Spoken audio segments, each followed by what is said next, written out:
The Emperor Alexius reigned the Eastern Roman Empire at the end of the 11th century. He was endowed by nature with the choicest gifts bold of mind and body. They were cultivated by a liberal education and exercised in the school of obedience and adversity. The genuine character of Alexius is lost in the vague constellation of virtues, as his daughter is the one who wrote about him and how we know these stories.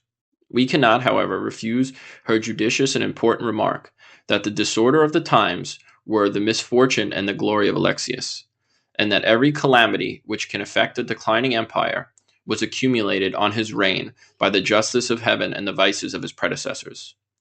In the east, the victorious Turks had spread, from Persia to the Hellespont, the reign of the Koran and the Crescent.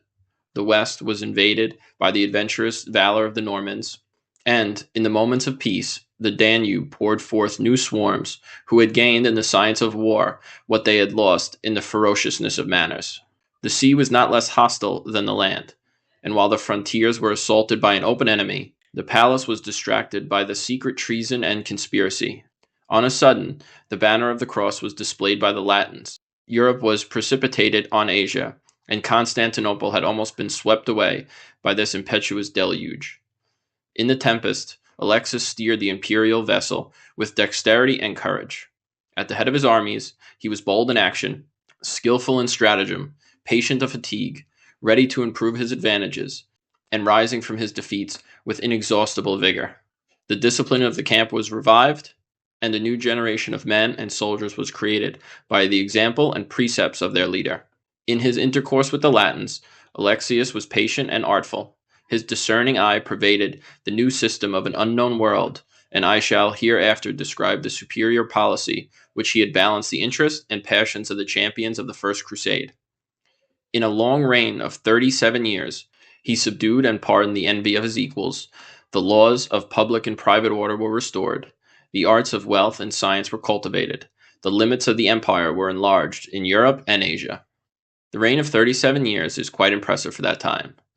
Does there come to a point where something that is collapsing can be saved versus when it is too far gone, even if you get a good leader from time to time? What time period would you need consecutive good leaders? Or is there a point where the culture and society is so corrupted and failed that there is no turning back regardless of the leadership? Now, some people can run a country or even company or family for that matter off the cliff a lot faster than someone else. There is no doubt you could lose at different speeds, but it's losing nonetheless. Empires like Alexander the Great's, the Holy Roman Empire quickly collapsed or splintered after its leaders died. Rome obviously carried on after Caesar and Augustus, although never the same. But in Alexander's case, the Ptolemaic dynasty ruled Egypt for about 300 years in some capacity. Even when things get too big, regardless of the leader, it has to fail. Maybe that's the beauty or purpose of the American Republic and its founding fathers. They understood how big America was, knowing that democracy wouldn't work, only a republic where the locus of power was locally, with a limited federal government. Let me know what you think. Is there a point of no return, and the only question is how slow or rapid the collapse is?